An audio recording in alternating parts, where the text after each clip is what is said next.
यहाँ से क्या हम लोग जेई क्रैक कर सकते हैं, अक्सर स्टूडेंट्स का सवाल होता है। तो आपको ये चैलेंज एक्सेप्ट करना है, आपको ये चैलेंज स्वीकार करना है। तो सबसे पहले सर मॉडर्न फिजिक्स, यहाँ से हर बार 4 से 5 क्वेश्चन सर आता ही आता है। सिलेबस बहुत बड़ा, 80 दिन बहुत कम है, लेकिन अगर मेरी प्लानिंग ठीक हो मैं फिर भी सर 99 परसेंटाइल स्कोर कर सकता हूँ। इस पॉइंट ऑफ टाइम से भी अगर हम लोग ध्यान देते हुए पढ़ाई में सर आगे बढ़ते हैं, कॉन्सेप्चुअली अगर पढ़ लेते हैं, रिवाइज कर लेते हैं सारी चीज़ों को, तो काफ़ी आराम से हो सकता है। और सही टाइम टेबल बनाना और सही डेली टारगेट देना अपने आप को, ये अपने आप में एक स्ट्रैटेजी है। ये टाइम टेबल मैंने बनाया ड्रॉपर्स के लिए।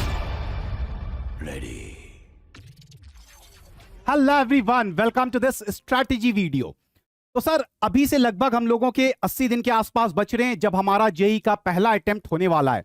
तो सर यहां से क्या हम लोग जेई क्रैक कर सकते हैं, अक्सर स्टूडेंट्स का सवाल होता है। क्या सर इस पॉइंट ऑफ टाइम से अभी से पढ़ करके जेई क्रैक किया जा सकता है, या सर पहले हमने पढ़ रखा है लेकिन बहुत सारी चीजें सर भूल चुके हैं, तो अब यहां से किस तरह से आगे बढ़े, किस तरह से हमारी स्ट्रैटेजी होनी चाहिए, क्या प्रिपरेशन होना चाहिए, किस तरह से हम लोगों को काम करना है आगे आने वाले 80 दिनों में, उस पे this video is all about that कि सर क्या स्ट्रैटेजी रहेगी यहां से अगले 80 डेज और before your first JEE Mains exam.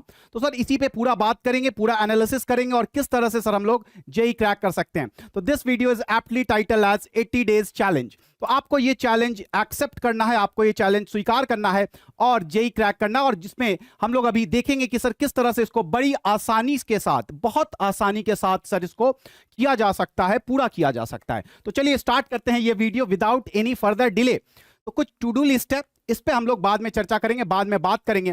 पहले थोड़ा सा जेई के एग्जाम को समझ लेते हैं कि सर जेई मेंस का जो एग्जाम होता है उसमें अपने को कितना मार्क्स वगैरह चाहिए और क्या अपने पास टॉपिक्स वगैरह हैं और किस तरह से उसको अरेंज करके अपने हिसाब से ढाल करके सर हम लोग इस आने वाले 80 डेज में सर जेई को क्रैक किया जा सकता है। तो मैं यहाँ पे एक आपके सामने ये जो आप देख रहे हैं वो जनवरी अटेम्प्ट का बेटा परसेंटाइल वर्सेस मार्क्स है। तो इसको जरा नजर दौड़ाए जाए सर, इस पे 97 परसेंटाइल आया है सर 123 से लेकर के 151 मार्क्स के बीच। सर ये रेंज क्यों है?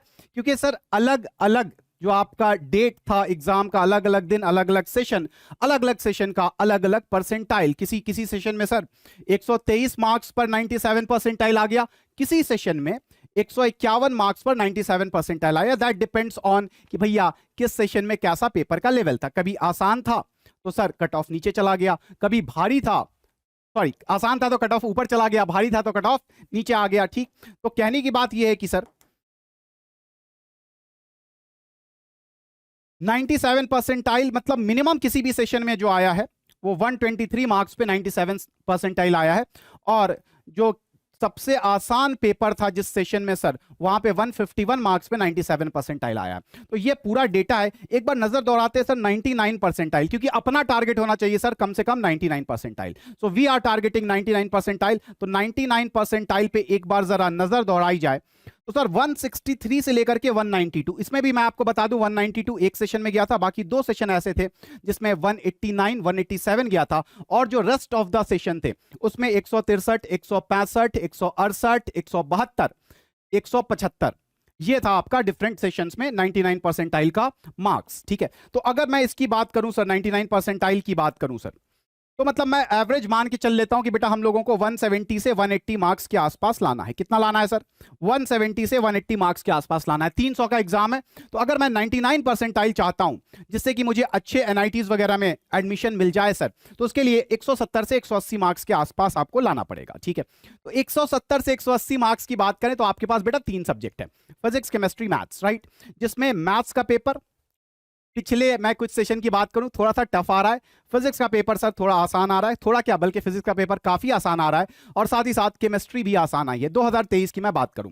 अब ये जो अभी नया रिड्यूस सिलेबस हुआ है उसकी वजह से मेरा ऐसा मानना है, पर्सनल बिलीफ है कि सर थोड़ा सा कहीं ना कहीं क्वेश्चन का लेवल बढ़ेगा, कहीं ना कहीं सर थोड़ा बहुत क्वेश्चन का लेवल बढ़ेगा, बहुत ज्यादा नहीं बढ़ेगा, लेकिन हाँ 19-20 का फर्क तो सर जरूर आएगा।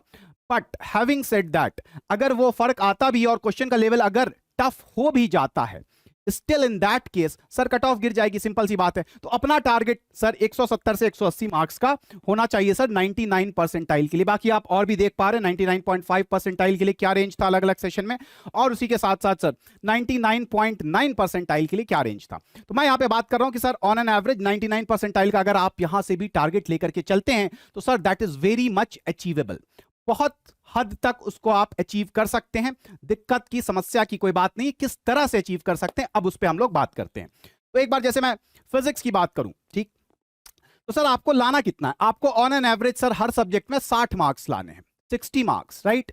आप थोड़ा सा आगे भी बढ़ जाइए, 70 मार्क्स लेकर के चलिए, हो सकता है आप सर एक आध दो मिस्टेक कर दें, तो आप लेकर के चलिए कि सर ऑन एन एवरेज मेरे को 70 मार्क्स लाना है फिजिक्स में, ठीक है। अब सर 70 मार्क्स आएगा कैसे, अब वो आपको पता चलेगा, और वो मार्क्स आप ला सकेंगे जब आपको पता रहेगा कि सर आपका कौन सा टॉपिक स्ट्रांग है, कौन सा टॉपिक वीक है, किस टॉपिक से सर कितना क्वेश्चन पूछा जाता है, क्योंकि डेज हमारे पास कम है, 80 डेज है हमारे पास लगभग अभी यहां से, ठीक है। तो हमें यह समझ के चलना पड़ेगा कि सर किस टॉपिक से कितना सवाल पूछा जाता है। तो मैं फिजिक्स की बात करूं, और कौन सा इसमें से आसान है स्कोर करना, कौन सा स्कोर करना थोड़ा सा टफ है, उसी हिसाब से आप अपनी प्रिपरेशन को प्लान आउट कर सकते हैं।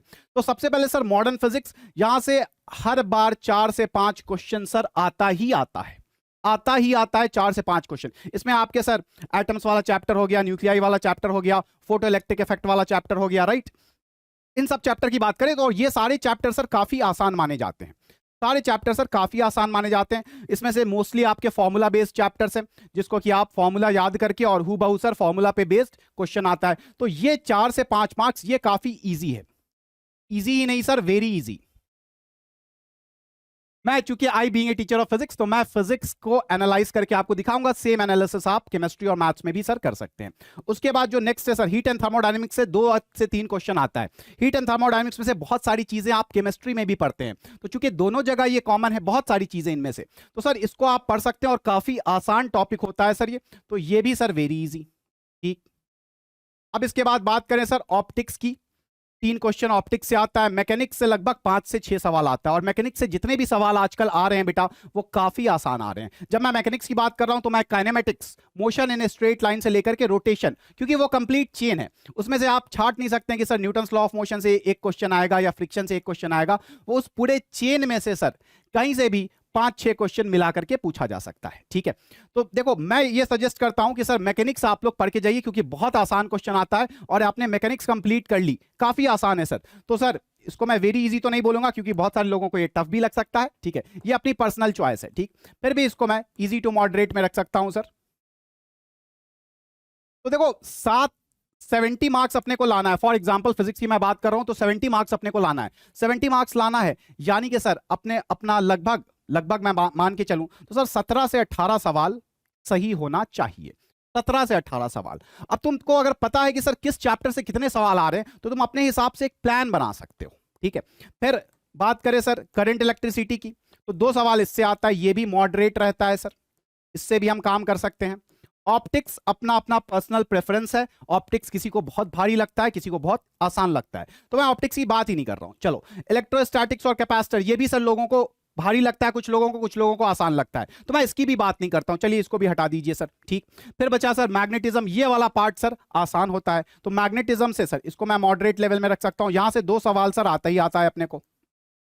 मैं ये ओवरऑल बात कर रहा हूं बेटा, ओवरऑल बात कर रहा हूं, ठीक है। उसके बाद sir gravitation, SHM waves, SHM और वेव्स मान लीजिए सर आपको टफ लगता है, क्योंकि जनरली स्टूडेंट्स को मैंने देखा एसएचएम सिंपल हार्मोनिक मोशन और वेव सर काफी टफ लगता है, तो ठीक है हटा दो, कोई बात नहीं, अपने पास इनफ ब्रीदिंग स्पेस है, इनफ स्पेस है, अपने को 17 से 18 क्वेश्चन करना है सर, ठीक है। तो अपने पास सर इनफ ब्रीदिंग स्पेस है, तो इसको चलो मान लो ये डिफिकल्ट पार्ट है सर, ये डिफिकल्ट पार्ट है, इसको हटा दीजिए सर आप। फिर EMI/AC अगर आपको करना है तो आप कर लीजिए। तो बेसिकली मैंने बता दिया कि कुछ जो बहुत आसान थे उससे मैंने बात कर ली सर, 4 से 5 क्वेश्चन आपको यहां से मिल जाएंगे, 2 से 3 क्वेश्चन इधर से मिल जाएंगे, तो मिनिमम भी लेके चले तो 4 2 6 और 5 11 2 13 और 2 15, तो इतना में ही सर आपका 15 क्वेश्चन मिनिमम कवर हो गया, हो सकता है 16 या 17 भी इसी से हो जाए सर अपना, ठीक है। प्लस और भी सर छोटे छोटे चैप्टर्स है, सॉलिड मैकेनिक्स, फ्लूइड मैकेनिक्स, इससे 1 से 2 सवाल रहता है, यूनिट्स एंड डायमेंशन से कुछ सवाल रहता है। तो सर कहने का मतलब क्या है कि अगर आप ठीक से प्लान कीजिए, आपको पता हो कि सर क्या करना है, अगर आप ठीक से प्लान कीजिए कि सर ठीक है चलो सिलेबस बहुत बड़ा है, 80 दिन बहुत कम है, सिलेबस बहुत बड़ा, 80 दिन बहुत कम है, लेकिन अगर मेरी प्लानिंग ठीक हो तो मैं फिर भी सर 99 परसेंटाइल स्कोर कर सकता हूं। तो अब बात करते हैं सर, आइए करना क्या है सर, कैसे करना है। सबसे पहला काम तो आपको यह करना है कि सर आपके जो भी स्ट्रांग एरियाज हैं और जो भी वीक एरियाज है, जो चैप्टर आपको लगता है कि सर आपने अच्छी प्रिपरेशन कर रखी है या आपको लगता है कि सर उसकी प्रिपरेशन आपकी बिल्कुल भी नहीं है, मतलब आपको उस चैप्टर में सर कुछ भी नहीं आता है, उसका सबसे पहले तो आप एक लिस्ट बना लीजिए चैप्टर वाइज, टॉपिक वाइज कि सर इस चैप्टर में ये टॉपिक मेरे को क्लियर है, काफी क्लियर है, और ये टॉपिक वगैरह सर ऐसा है जो मुझे कहीं ना कहीं परेशानी देता है। ठीक, तो सबसे पहले आप ये काम कर लीजिए। जैसे ही आप ये काम करेंगे, इससे आप उसके बाद चूज कर सकते हैं, चूज योर चैप्टर्स वाइजली।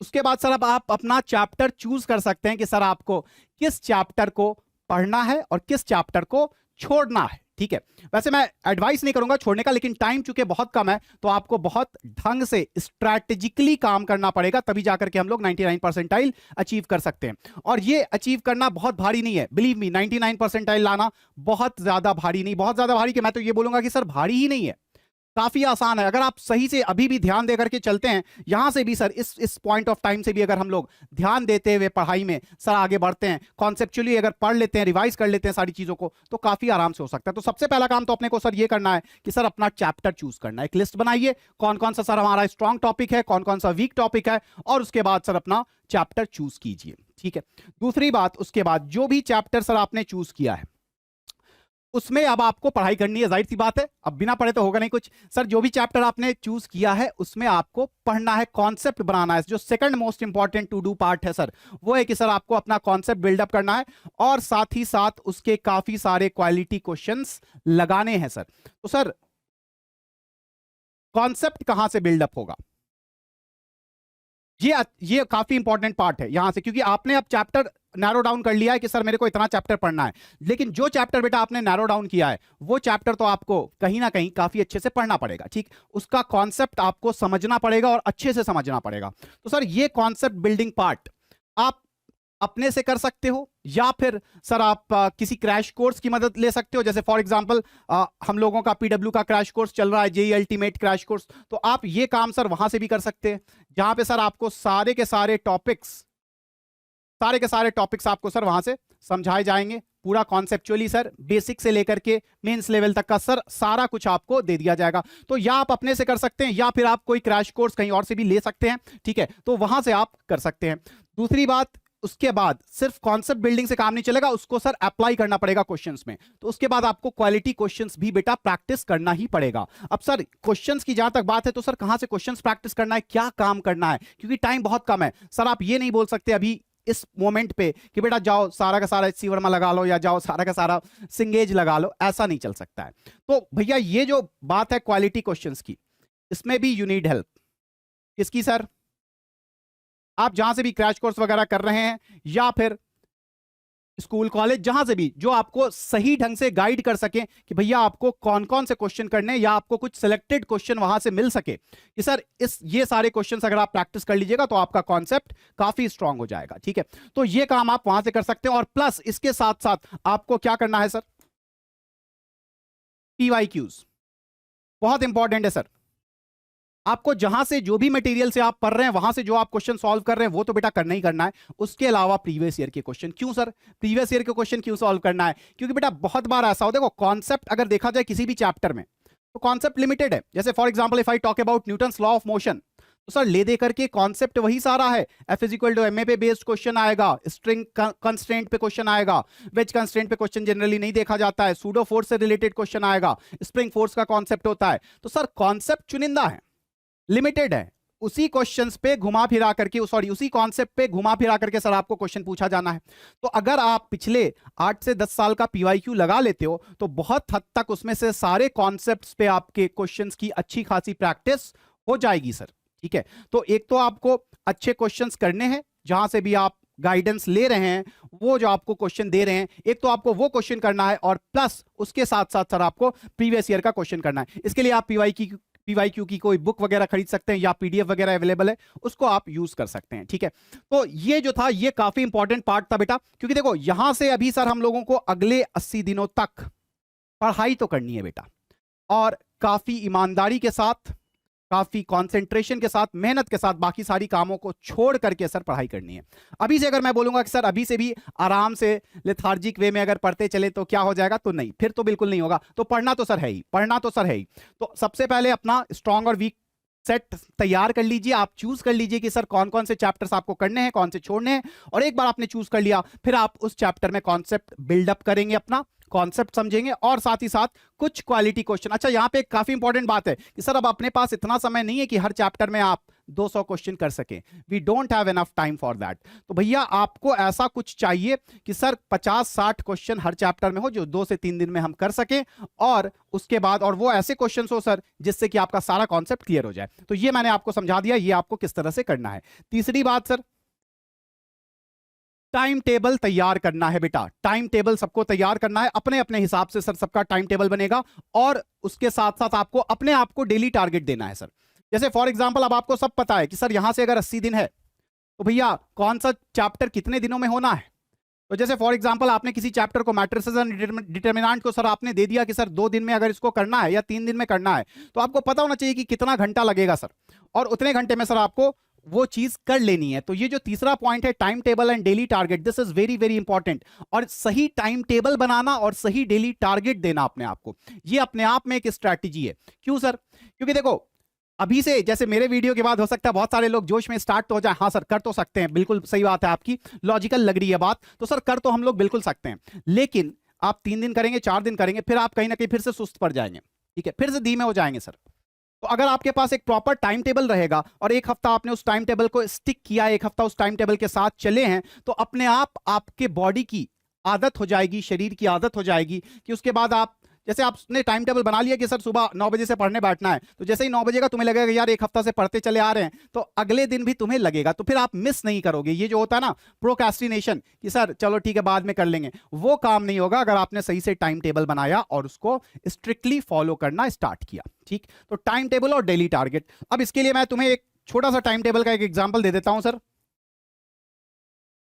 ये टाइम टेबल मैंने बनाया ड्रॉपर्स के लिए, ठीक है, जिनके पास अभी फिलहाल स्कूल नहीं जाना है और उनके पास काफी समय है। तो इनके लिए मैंने एक टाइम टेबल बनाया कि सर आप जैसे 9 बजे से उठते हैं फॉर एग्जांपल, या उठने की बात बाद में कर लेंगे, ठीक है, 9 बजे से तुम पढ़ने बैठ जाते हो for example, if you are taking any crash course, ठीक है, तो आपको सर दिन में दो फिजिक्स, 2 घंटे फिजिक्स का, 2 घंटे केमिस्ट्री का, 2 घंटे मैथ्स का लेक्चर मिलेगा, ठीक है, कहीं से भी आप लेते हो, ठीक, तो लगभग 5 से 6 घंटा आपको मिल रहा होगा, जिसको कि आपको देखना पड़ेगा, क्योंकि सर ये पार्ट तो इंपॉर्टेंट है, कॉन्सेप्ट बिल्डअप तो करना ही है सर, बिना कॉन्सेप्ट बनाए तो कुछ काम नहीं होगा। तो सर कॉन्सेप्ट बनाने के लिए आप कोई क्रैश कोर्स वगैरह जा रहे होगे या लोगे या ज्वाइन करोगे, ऑनलाइन हो ऑफलाइन हो व्हाटसोएवर बी, ठीक, तो सर वहां आप 5 से 6 घंटा तो देंगे। तो मान लीजिए 9 से 11:30 आपने फिजिक्स का लेक्चर वगैरह देखा और उसके बाद सर उसका नोट्स वगैरह अपना बना लिया, ठीक है, 2 घंटे के आसपास का आपका लेक्चर होगा मान लीजिए फिजिक्स का, तो 2 घंटे आपने लेक्चर देखा, उसी में आपने थोड़ा बहुत नोट्स बनाया, जो छूट गया सर वो आपने बाद में आधे घंटे में बना लिया। फिर 11:30 से 2 के बीच सर आप यही काम केमिस्ट्री के साथ कर सकते हैं। 2 बजे से 3 बजे के बीच आप सर खाना वाना खाइए, आधा घंटा, उसके बाद थोड़ा सो भी सकते हो, रेस्ट भी ले सकते हो, ठीक, 3 से 5:30 सर मैथ का लेक्चर कंप्लीट कीजिए, मैथ का नोट्स बना लीजिए सर। उसके बाद 5:30 से 6:30 this is your time for entertainment break. इसमें भी सर अपने पास इतना मौजूद है कि सर आराम से हम लोग 1 घंटा थोड़ा बाहर जाके कुछ खेल सकते हैं, या फिर किसी से बात करना चाहते हैं, किसी दोस्त से या फैमिली मेंबर से, घर वालों से, मम्मी पापा से, तो सर ये काम यहाँ पे कर सकते हैं, ठीक। फिर उसके बाद सर सेल्फ स्टडी की बात आती है, तो सर आप 6:30 से 8 फिजिक्स का डीपीपी, फिजिक्स का प्रीवियस ईयर क्वेश्चंस और रिवीजन, आपको जो भी डीपीपी वगैरह मिल रही है डेली प्रैक्टिस के लिए, जो प्रॉब्लम सेट मिल रहे हैं वो 10-15 क्वेश्चन वो मिल रहा होगा, प्लस आपको अपने से पीवाईक्यू, ये काम तो करना ही करना है, पीवाईक्यू पे मैं डिस्कशन कर चुका हूं सर, पीवाईक्यू बहुत ही ज्यादा इंपॉर्टेंट है, ठीक, और प्लस रिवीजन, अगर कुछ टाइम बच जाता है तो पीछे का रिवाइज कीजिए, नहीं बचता है तो आप अभी सीधे चलते रहिए सर, ठीक। तो अब सर यहां पे जैसे 1.5 घंटा अपने को एक स्लॉट है फिजिक्स का प्रैक्टिस करने के लिए सर, सेल्फ प्रैक्टिस के लिए, क्वेश्चन प्रैक्टिस के लिए 1.5 घंटे का एक स्लॉट है। तो सर इसमें हम लोग 1.5 घंटे में डीपीपी मान लो 10 से 15 सवाल तुमको मिलती है, उसके अलावा भी सर चाहे तो आराम से 20 से 25 प्रॉब्लम, पीवाईक्यू का 25 प्रॉब्लम यहां पे लगा सकते हैं, ठीक। सिमिलर काम सर आप 8 से 9:30 केमिस्ट्री के साथ कर सकते हैं, फिर 9:30 से 10:30 it is time for your dinner और रेस्ट, ठीक है, थोड़ा सा खाना खाइए, मम्मी पापा से बात कीजिए, थोड़ा सा रेस्ट कीजिए, फिर 10:30 से 12 आप ये काम मैथ्स के साथ कर सकते हैं। 12 बजे आप सो जाइएगा। 7 घंटे आपके पास सोने का समय है, जो कि इनफ है कि आपका दिमाग जो है एब्जॉर्ब कर लेगा दिन भर की चीजों को, दिन भर जो भी आपने पढ़ा है सर उसको आपका दिमाग एब्जॉर्ब कर लेगा and you would be fresh the next day, very next day. तो 7 से 8 अपना सुबह का अपना क्रियाक्रम सर आप कर सकते हो। उसके बाद 8 से 9 सर अगर मान लीजिए आपका कोई काम छूट गया या कुछ पीवाईक्यू छूट गया या बीच में कहीं कुछ भी इधर उधर हुआ तो 1 घंटा आपके पास फिर भी ये मौजूद है सर, 1 आवर, जिसमें कि आप जो भी पिछले दिन का काम पेंडिंग है उसको आप कंप्लीट कर सकते हो। तो आप देखोगे तो सर ये टाइम टेबल अगर आप देख रहे हो तो आपके पास सारी चीजें हो पा रही हैं, जितनी भी चीजें मैंने बात की हैं सर, जितनी भी मैंने बात की कि सर आपको कॉन्सेप्ट बनाना पड़ेगा, उसके लिए आपको अलग से पढ़ना पड़ेगा, फिर आपको प्रैक्टिस के लिए अलग से पढ़ना पड़ेगा। तो आप एक बार इस टाइम टेबल को देखोगे तो आपको पता लगेगा सर आपके पास सब कुछ के लिए इनफ टाइम है, 7 घंटा सोने के लिए भी टाइम है, बाहर जाकर के शाम में 1 घंटा खेलने के लिए भी टाइम है और काफी आराम से आप हो जाएंगे। अब इससे ज्यादा मोहलत आपको नहीं दी जा सकती अभी क्योंकि टाइम अपने पास कम है। तो सेम चीज आप जो 12th वाले लोग हैं जो कि 12th का एग्जाम देंगे अभी, तो वो भी सर इस टाइम टेबल को तो एग्जैक्टली नहीं फॉलो कर सकते। उनके लिए सर क्या है कि स्कूल भी उनको जाना है, ठीक है, तो इस टाइम टेबल को ना सही आप अपने हिसाब से अपनी प्रिपरेशन लेवल के हिसाब से सर आप टाइम टेबल खुद का बना सकते हैं। मैंने बस एक एग्जांपल दिया यहां पे, ठीक है, कि सर अगर ये कंप्लेन है किसी की कि सर टाइम नहीं है अब यहां से, तो सर टाइम यहां से काफी है, टाइम यहां से इनफ है। अगर आप करना चाहते हैं बेटा तो इसको आराम से, एकदम आराम से इसको किया जा सकता है। तो ये था पहला 3 पार्ट। उसके बाद सर आपको टेस्ट देना है। संडे सर आप टेस्ट दीजिए, जहां से भी आप दे रहे हैं, चाहे आप all India test series AITS दे रहे हो या फिर बेटा कहीं से भी आप आपने टेस्ट मटेरियल लिया है या जो भी किया है, लेकिन आपको टेस्ट देना है।